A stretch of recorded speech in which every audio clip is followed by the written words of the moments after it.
bien sûr, j'ai eu la chance de bien gagner ma vie. J'ai la chance de bien gagner ma vie, mais ce n'est pas le cas de tout le monde. Et dans une carrière, ça va très très vite.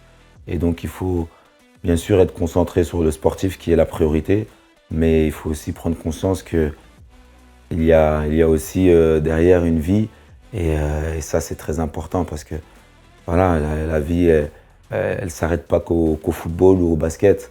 Moi, c'est un peu par rapport à ça que je suis très heureux d'être avec vous et j'ai envie justement d'être derrière eux, d'essayer d'avoir cet esprit de prévention. Je pense que c'est un élément important pour ces jeunes et pour les aider justement à construire leur carrière et leur après. Et clairement ça, moi je rebondis un peu sur ce que tu as dit par rapport à ton père. Pour moi qui ai eu la chance de t'avoir connu à tes débuts, quand tu as commencé, on va dire, à toucher le très haut niveau, oui. Toi, tu as eu la chance parce que ton père tout de suite a voulu voilà, te faire comprendre que c'est bien. Là, tu es en train on va dire, monter dans ton sport, mais il y aura aussi une vie après. Et je sais que ça a été très important pour toi parce qu'on en a beaucoup parlé.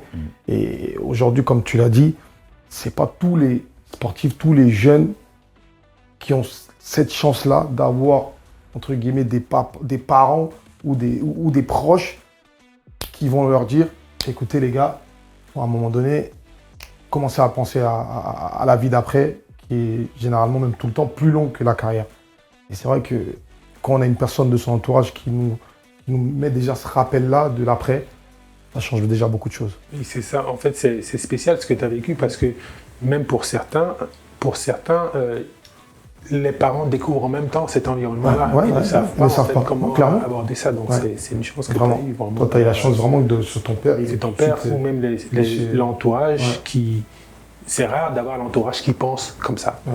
L'entourage aussi souvent découvre un environnement sur toi et c'est en avançant que tout le monde découvre un peu. Voilà, c'est bien d'avoir ces garde-fous-là en fait. Mais bien sûr, c'est jamais évident. C'est jamais évident pour le joueur, pour la famille aussi. On passe du rien à beaucoup. C'est un changement. C'est un changement brutal, qui est énorme et qui prend de la place surtout. Et il faut garder la tête froide. Et comme je l'ai dit, j'ai eu la chance que mon papa a toujours gardé la tête froide. Voilà, on sait d'où l'on vient aussi. Ça, c'est une richesse aussi. C'est important de toujours avoir cette humilité pour un sportif. Et ça, pour moi, c'est la première des choses. Respecter d'où l'on vient, ça, c'est très important. C'est ce qui va te permettre aussi de réfléchir à ce qui va se passer demain. Voilà, parce que bien gagner, c'est bien, mais c'est un temps, non ? C'est un temps. Voilà. Après, il y a aussi les ambitieux qui sont capables aussi de se dire, dans l'après, je vais encore mieux faire que ce que j'ai fait. Bien sûr, ça c'est sûr. Tout ça, c'est de la préparation, ça se prépare. Il faut être prêt. Il faut être prêt déjà mentalement et aussi moralement. Parce que, bien sûr, quand on est habitué à être dans le sport, comme je l'ai dit tout à l'heure, tous les 3 jours, à un moment donné, quand ça s'arrête, il faut aussi avoir conscience que c'est peut-être une autre voie à prendre. Et c'est pour ça que quand tu n'es pas préparé, c'est difficile. Et c'est là que, bien sûr, le rôle de First est très important. Et c'est ça qui me plaît, c'est ça qui m'attire.